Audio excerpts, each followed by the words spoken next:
नमस्कार, मैं हूं रवि अवस्थी और इस वक्त मैं आपको बता दूं, अलास्का में ट्रंप और पुतिन की मीटिंग को लेकर स्थितियां बेहद चरम पर पहुंच चुकी हैं और जो बयान तीखे आ रहे हैं उससे साफ लग रहा है कि जो ट्रंप और पुतिन की मीटिंग होने जा रही है वो शायद फेल हो जाएगी, क्योंकि जो बयान दोनों तरफ से दिए जा रहे हैं वो ऐसा दिया जा रहा है कि जैसे कोई मजबूरी में, किसी दबाव में या एक दूसरे पर दबाव बनाने के लिए ये मीटिंग हो रही है। और इसमें जो ट्रंप ने बोला है वो बेहद कहते हैं ना घातक माना जाएगा, क्योंकि ट्रंप ने अपने बयान में कहा है कि याद रखिए, जब मेरे सामने पुतिन आएंगे तो मुझे 2, 3 या 4 या हद से हद 5 मिनट लगेंगे और मुझे पता चल जाएगा कि ये मीटिंग सफल होगी या नहीं होगी। जब ट्रंप से पूछा गया कि अगर मीटिंग सफल नहीं होती है तो क्या है, तो क्या होगा, तो उन्होंने 2 टूक कहा कि याद रखिए, अगर मुझे 2 मिनट या 3 मिनट या 4 मिनट या 5 मिनट में लगा कि हमारी मीटिंग फेल हो रही है, तो याद रखिए ये जो स्थिति होगी वो रूस के लिए बेहद घातक होगी। दूसरी इंपॉर्टेंट चीज़ ये है कि जो रूस है उसने अपनी तरफ से संकेत दे दिया है कि ये जो मीटिंग हो रही है वो बहुत ही जल्दबाजी में हो रही है, शॉर्ट नोटिस पे हो रही है, अधूरी तैयारी के साथ हो रही है और रशिया से ये उम्मीद ना की जाए कि इस के अलास्का मीटिंग में कोई चमत्कारिक रिजल्ट आ जाएगा। ऐसे जो दावे किए जा रहे हैं वो बेहद घातक साबित होंगे। और हैरानी की बात यह है कि अलास्का में जिस एयरबेस पर, जिस मिलिट्री बेस पर मीटिंग हो रही है, वहाँ से सिर्फ 88 किलोमीटर दूर रूस के जेट तैनात हैं भारी हथियारों के साथ।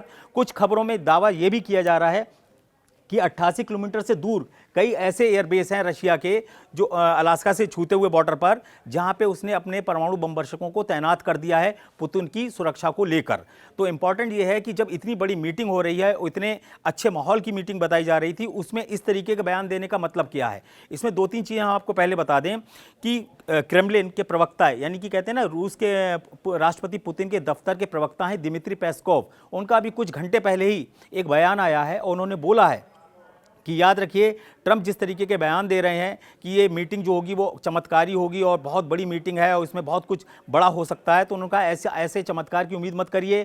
कोई भी जरूरी नहीं कि किसी डॉक्यूमेंट के ऊपर सिग्नेचर हो या साझा बयान हो या साझा प्रेस कॉन्फ्रेंस हो, ऐसा कोई भी दावा करना अभी बहुत ही जल्दबाजी होगी। सवाल यह है कि जब 7 साल के बाद ट्रंप और पुतिन की ये पहली बड़ी मीटिंग हो रही है, तो ऐसे में ये कैसे दावे किए जा रहे हैं कि ये जो मीटिंग है वो शुरू होने से पहले ही फेल होने के संकेत देने लगी है। इसके पीछे की 2 या 3 वजह हैं। ट्रंप ने क्या किया है कि इस पूरी जंग को पूरे वर्ल्ड के ऊपर थोपने की कोशिश की है, उसमें भारत को घसीट लिया है। भारत को इस तरीके से घसीट लिया है कि 14 तारीख को और 15 तारीख, यानी कि 14 अगस्त और 15 अगस्त दोनों दिन जो ट्रंप के बयान आए हैं, या कहते हैं ट्रंप सरकार के वित्त मंत्री के बयान आए हैं या वहाँ के अधिकारियों के बयान आए हैं, वो ऐसे आए हैं कि जैसे भारत को धमकाकर रूस पे दबाव बनाया जा रहा है। उसका एक सबसे बड़ा उदाहरण ये है, स्कॉट बेसेंट हैं वित्त मंत्री अमेरिका के, उन्होंने बयान क्या दिया है, उन्होंने बयान दिया है कि अगर पुतिन और ट्रंप की वार्ता फेल होती है तो भारत पर हम 50% टैरिफ जो 27 अगस्त से लागू होने वाला है उससे भी ज़्यादा टैरिफ लगा देंगे अगर पुतिन और ट्रंप की वार्ता फेल होती है। यानी कि कोई भी चीज़ अगर फेल होगी तो उसका ठीकरा भारत के ऊपर फोड़ा जा रहा है। ऐसा अमेरिका क्यों कर रहा है और भारत को बार बार क्यों घसीट रहा है और वो रूस पर भारत के जरिए क्या दबाव बनाने जा रहा है, इसको आप अच्छे से समझ लीजिए। ट्रंप का सीधा सा मानना है कि भारत इकलौता एक ऐसा देश निकलकर सामने आ रहा है जो रूस की हर तरीके से मदद कर रहा है, भारत पर कोई दबाव नहीं चल रहा है, इसलिए उसने भारत सरकार पर पहले टैरिफ बॉम्ब गिराया, उसके ऊपर 25% का टैरिफ लगाया। उसके बाद उसने बोला कि इसको बढ़ा के हमने अब 50% कर दिया है जो 27 अगस्त से लागू हो जाएगा। लेकिन भारत ने जो अपने तेवर दिखाए हैं वो ऐसे तेवर दिखाए हैं कि ट्रंप की जो धमकी है या टैरिफ का जो कहता है ना जो हवा उसने खड़ा किया है, उस पर भारत जो है झुकने वाला नहीं है। और इसके पीछे की सबसे बड़े कारण ये है कि रूस भी भारत के समर्थन में खुलकर आया है और उसने बोला है कि इस तरीके की अनैतिक और जो गलत तरीके के जो टैरिफ लगा रहा है अमेरिका, वो हर तरीके से पूरे इलाके के लिए खतरनाक है और ऐसा नहीं होना चाहिए था, क्योंकि भारत जो है वो कोई गैर कानूनी तरीके से कोई चीज़ नहीं कर रहा है, सब कानूनी तरीके से कर रहे हैं। अगर भारत के इकलौते पैसे से रशिया इतनी बड़ी जंग लड़ रहा है तो आप अंदाज़ा लगाइए कि यूक्रेन के साथ तो 32 नेटो देश खड़े हुए हैं और लगभग 54 देश हैं यूरोप के मिलाकर, तो उनके पैसों से यूक्रेन नहीं जीत पा रहा है, लेकिन भारत के पैसों से रशिया जीत रहा है। ऐसा ट्रंप के बयानों से कहते हैं ना सामने आ रहा है। तो आप अंदाज़ा लगा लीजिए इसी से कि जो ट्रंप की बौखलाहट है वो किस चरम पर आ गई है। अब इस बीच में क्या हुआ है इस वार्ता को लेकर एक सर्वे हुआ है अमेरिका के अंदर, वहाँ के लगभग 50% लोगों का मानना है कि हमें इस वार्ता से रत्ती भर उम्मीद नहीं है कि ट्रंप का मिशन फेल जो है वो फेल हो सकता है। और सबसे बड़ी बात यह है कि इसके ऊपर जो फेल होने की मोहर सबसे पहले कोई अगर लगा रहा है या इस वार्ता को लेकर जो सबसे ज़्यादा गुस्से में है वो डेमोक्रेटिक जो नेता हैं अमेरिका के, वो अमेरिकन्स, वो बहुत ज़्यादा नाराज हैं। आपको बताता हूँ कि डेमोक्रेटिक पार्टी से गवर्नर हैं कैलिफोर्निया के गेविन न्यूयस, उन्होंने क्या बोला है? गेविन ने बोला है कि पुतिन के सामने ट्रंप ने घुटने टेक दिए हैं अलास्का में, और यह साबित करता है कि जो ट्रंप हैं वो फड़फड़ा रहे हैं कि किसी तरीके से पुतिन जो हैं उनकी 2-4 बातें मान लें, किसी तरीके से इस युद्ध विराम को 1-1.5 साल के लिए रोक लिया जाए ताकि इस बीच में वो अपना नोबेल पुरस्कार का जो कहते हैं ना जो चाहत है उसको पूरा कर लें। अब नोबेल पुरस्कार मिलना कोई इतना आसान तो है नहीं। तो गेविन ने क्या बोला है? गेविन कौन है? कैलिफोर्निया के गवर्नर हैं। उन्होंने बोला कि ट्रंप ने 2 बहुत ही भीषण गलतियां की हैं। एक, पुतिन के साथ 7 साल के बाद इतनी बड़ी मीटिंग कर रहे हो, क्योंकि आपको मैं बता दूं युद्ध तो जरूर 42 महीने से ज़्यादा वक्त हो गया है, 3.5 साल से ज़्यादा का वक्त हो गया है, लेकिन पुतिन की अभी तक ट्रंप से सिर्फ फ़ोन पर बात हुई है 6 से 7 बार।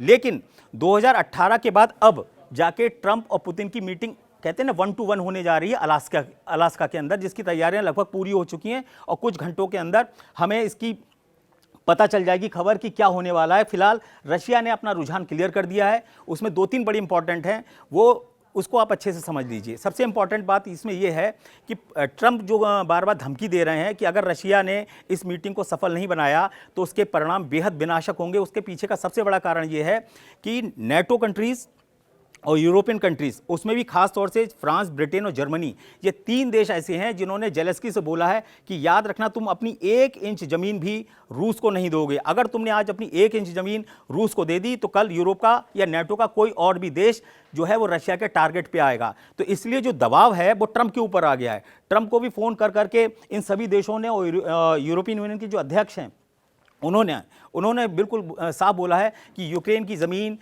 किसी भी समझौते के तहत नहीं दी जाएगी। जबकि रशिया क्या कह रहा है कि जो उसने 27%, 20 से 27% के अलग अलग दावे हैं, हर रिपोर्ट्स में अलग अलग दावे हैं, मैक्सिमम जो है वो 27% बताया जाता है कि रूस ने यूक्रेन का हिस्सा कब्जा कर लिया है। अभी जो रॉयटर्स में और अल जजीरा में रिपोर्ट छापी गई हैं उसके अनुसार ISW ने 8 अगस्त को एक डेटा जारी किया और दावा किया कि रशिया जो है वो 1,14,500 वर्ग किलोमीटर का इलाका जो है वो यूक्रेन का कब्जा कर चुका है। डोनबास जो एक बहुत बड़ा पूर्वी यूक्रेन का इलाका बोला जाता है, जिसमें बहुत बड़े बड़े कहते हैं ना शहर और गाँव और कस्बे आते हैं, उसका 88% जो इलाका है वो रूस के कब्जे में आ चुका है और सिर्फ 6,600 वर्ग किलोमीटर का इलाका यूक्रेन के पास डोनबास का बचा है। तो आप इसी से अंदाजा लगा लीजिए जो पूर्वी यूक्रेन जो सबसे बड़ा टारगेट है पुतिन का, वो 88% उस पर कब्जा कर चुका है। अब पुतिन ने क्या किया है? पुतिन इतने पक्के पे क्यों बैठे हैं? उनको अच्छे से पता है कि 500 अरब डॉलर का जुआ जो है वो ट्रंप जो है वो जेलेंस्की के साथ खेल चुके हैं। जेलेंस्की को अगर जोकर की जगह जुआरी कहा जाए तो गलत नहीं होगा। उसका सबसे बड़ा कारण ये है कि वो कोई भी काम, एक तो उनके अंदर जिद्द बहुत है, दूसरा उनके अंदर तानाशाही का जो रवैया है जेलेंस्की का, वो बड़ा घातक साबित हो रहा है यूक्रेन के लिए। उसके पीछे की सबसे बड़ी वजह यह है कि जेलेंस्की ने जो 500 अरब डॉलर का कहना दुर्लभ खनिज का जो सौदा अमेरिका के साथ किया है, उसके चक्कर में एक बहुत बड़ा जमीन का हिस्सा अमेरिकन कंपनियों के कब्जे में चला जाएगा। अब पुतिन ने उनको बोला है कि आपने 500 अरब डॉलर का जो डील है वो तो यूक्रेन के साथ कर ली, लेकिन इसका जंग का नतीजा भी नहीं निकला है। कल को अगर रशिया ने पूरे यूक्रेन पर या उस इलाके पर जहां आपने दुर्लभ खनिज खरीदे हैं, अगर वो भी हमारे कब्जे में आ गया तो आपको डील हमसे करनी पड़ेगी, फिर हम आपसे अलग से पैसा लेंगे। तो अब आप क्या करोगे? अब ट्रंप यहीं पे चकरा गए। ट्रंप ने सोचा था कि ये मामला फंसेगा नहीं। अब 500 अरब डॉलर छोटी मोटी रकम तो है नहीं, और जेलेंस्की तो बोल रहे हैं कि उन्हें 10 लाख करोड़ यानी कि 120 अरब डॉलर और चाहिए। अब आप उनकी जो भूख है युद्ध की, जेलेंस्की की, वो कमी नहीं हो रही है, क्योंकि उसमें यूरोपियन कंट्रीज उनको लगातार भरमरा रहे हैं। तो ऐसी कंडीशन के अंदर क्या हो रहा है? ऐसी जो कंडीशन अभी सामने जो आई है सामने, उसमें सबसे इंपॉर्टेंट चीज़ ये है कि जेलेंस्की ने जो डील की है वो अब ट्रंप के ऊपर भारी पड़ रही है और रशिया उसका पूरा फायदा उठा रहा है। उसने बोला कि एक काम करिए, आप 500 अरब डॉलर की आपकी डील हम सुरक्षित रखते हैं, 500 अरब डॉलर की डील आपकी पूरी सुरक्षित रहेगी। ट्रंप जो अमेरिकन कंपनियां वो आराम से वहां से दुर्लभ खनिज को निकालें, लेकिन याद रखिए कि हमें पूरा पूर्वी यूक्रेन चाहिए। ये पुतिन की तरफ से बिल्कुल क्लियर कट बोला है। और मैं आपको बता दूं कि 6 अगस्त 2025 को स्टीव विटकॉफ जो ट्रंप के विशेष दूत या विशेष सलाहकार हैं, वो रशिया गए थे और मॉस्को में उनकी पुतिन के साथ मुलाकात हुई। वहां पर उनके साथ उस वक्त मौजूद थे यूरी उशाकोव जो हैं वो पुतिन के विशेष सलाहकार हैं। उन्होंने और स्टीव विटकॉफ जो अमेरिका के में ट्रंप के विशेष सलाहकार हैं, उन्होंने एक मसौदा तैयार करके उनको पेश किया कि देखिए पुतिन जी, आप अलास्का में आइए, मीटिंग करिए, हम आपकी इन शर्तों को मानेंगे। उस शर्त को ओनेट नाम की पोलैंड की एक ओनेट नाम की जो मीडिया आउटलेट था उसने छाप दिया अगले ही दिन, 7 तारीख को छाप दिया। 6 तारीख को मीटिंग हुई और 7 तारीख को उस पूरी मीटिंग का डिटेल निकल के आ गया। वो ट्रंप ने जब उसको रिपोर्ट को देखा तो वो हैरान रह गया कि मेरा जो पूरा सिस्टम था, जो मेरी पूरी गुप्त डील थी, वो अगले दिन पोलैंड के एक पोलिश आउटलेट पर कैसे छप गई, ओनेट पर। अब जब ओनेट ने ये खबर छापी कि ट्रंप जो है वो पुतिन को एक बहुत बड़ा इलाका देने को तैयार हैं, उसमें उन्होंने 2 चीज़ें रख दी।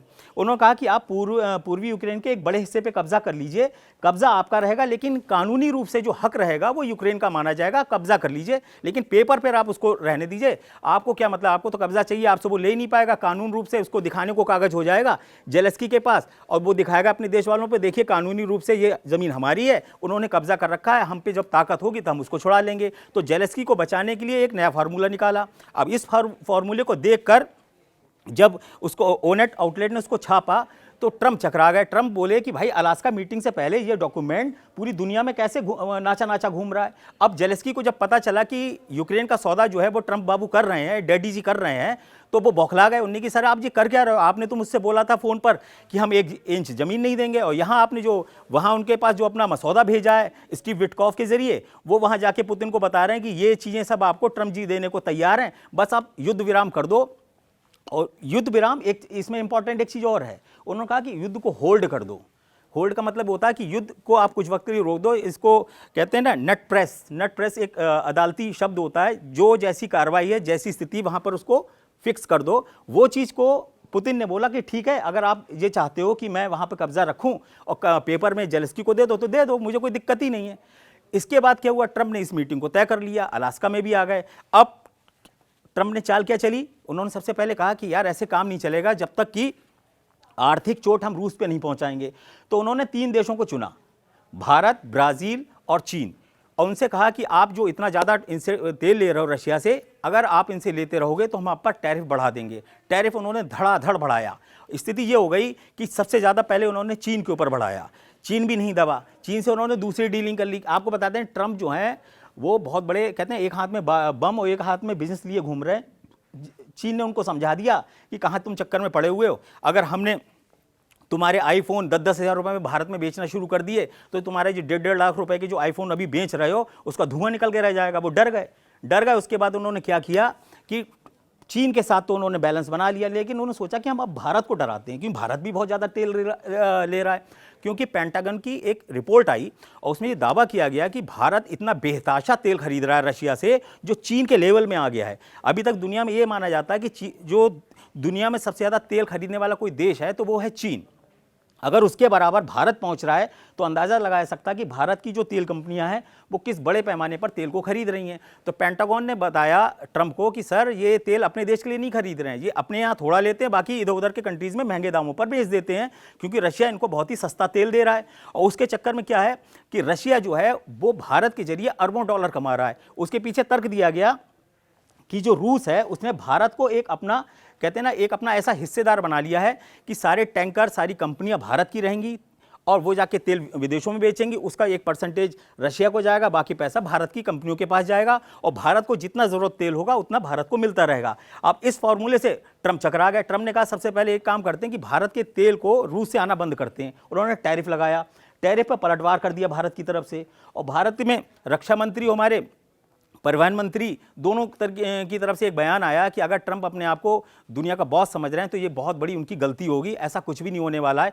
भारत नहीं दबा। अब क्या है, मीटिंग से कुछ ही घंटे पहले ट्रंप सरकार में वित्त मंत्री हैं स्कॉट बेसेंट, मैंने जो आपको बताया, उन्होंने क्या बोला कि अगर पुतिन और ट्रंप की वार्ता फेल हो जाती है तो हम भारत पर और ज़्यादा टैरिफ बढ़ा देंगे। उनका कहने का मतलब है कि 27 अगस्त को जो 50% टैरिफ भारत पर लागू होने वाला है उससे भी कहीं ज़्यादा टैरिफ भारत पर लगाया जाएगा। ये क्यों कहा जा रहा है? ये इसलिए कहा जा रहा है कि पुतिन तक ये खबर जाएगी कि अभी तो 50% का मामला है 27 अगस्त से, उसके बाद और बढ़ाएंगे अगर आप वार्ता को फेल कर दोगे। उनको ऐसा लगता है कि जो पुतिन की आत्मा है वो भारत की, कहते हैं भारत के अंदर दबी हुई है। अगर भारत को हम दबाएंगे तो पुतिन बिलबिलाएंगे और तेल के चक्कर में वो क्या करेंगे कि भारत से कहेंगे कि भाई ऐसा है, तुम जो समझौता है यूक्रेन को लेकर उसके अंदर अमेरिका को कुछ रियायत दे सकते हैं। लेकिन ये फार्मूला इसलिए फेल हो रहा है क्योंकि रशिया की तरफ से 2-3 ऐसे बयान आ गए हैं जो हैरान करने वाले हैं। हैरान करने वाले इसलिए हैं कि दिमित्री पेस्कोव का जो बयान आता है वो सीधे सीधे पुतिन के दफ्तर से आता है, और उसका एक जो कहते हैं ना, जो उसका एक नोट तैयार होता है, वो जब तक पुतिन उसको फाइनल नहीं करते तब तक वो प्रेस में आता नहीं है। तो दिमित्री पेस्कोव ने भी कुछ ही घंटे पहले कह दिया है कि याद रखिए, इस मीटिंग होने जा रही है अलास्का में, उसका कोई भी ऐसा प्रेस कॉन्फ्रेंस नहीं हो सकती, कोई उसका कहते हैं ज्वाइंट स्टेटमेंट भी नहीं आ सकता, ऐसा कोई भी दावा करना बिल्कुल गलत है। इधर क्या हुआ है, विक्टर खैनिन है बेलारूस के रक्षा मंत्री। उन्होंने एक अलग ही लेवल पे पहुंचा दिया इस चीज को। उन्होंने बोला कि अगर ट्रंप ये सोच रहे हैं कि अलास्का में चमत्कार होगा, वो पुतिन को दबा लेंगे, तो भूल जाएं, क्योंकि रूस और बेलारूस दोनों मिलकर जो है वो परमाणु युद्धाभ्यास के लिए तैयार हो चुके हैं, और 9 तारीख से लेकर 12 सितंबर तक एक बहुत बड़ा परमाणु अभ्यास शुरू हो जाएगा बेलारूस और रूस की तरफ से। तो इसका मतलब आप समझ ही गए कि अगर ये सोच रहे हैं ट्रंप कि वो 2 परमाणु पनडब्बियों से रूस को डरा देंगे और परमाणु धमकियों से डरा देंगे, उसके विनाश की बात करेंगे तो रूस दब जाएगा, ऐसा कुछ भी होता दिख नहीं रहा है। इसीलिए क्या किया है कि जो विक्टर खैनिन है बेलारूस के रक्षा मंत्री, उन्होंने उस पूरे चीज़ को सबके सामने रख दिया है कि भाई देखिए, हम तो परमाणु जंग के लिए तैयार हैं। अगर ट्रंप को लगता है कि अगर वो दबाव बना के अलास्का मीटिंग को सफल बना लेंगे तो ये उनकी बहुत बड़ी भूल होगी। अब सवाल उठता है कि भारत को जो घसीटा जा रहा है, जिस तरीके से ट्रंप घसीट रहे हैं ज़बरदस्ती युद्ध के अंदर, उसके पीछे की मंशा क्या है। वो कई तरीके से घसीटने की कोशिश कर रहे हैं। आजकल उनका पाकिस्तान प्रेम आपने देखा होगा कितना तेजी से आगे बढ़ा है। उनको लगता है कि अगर हम पाकिस्तान से जितनी मोहब्बत करेंगे भारत पर, उसका उल्टा असर पड़ेगा, भारत उतना ही फड़फड़ाएगा। लेकिन ऐसा भी नहीं हो रहा है।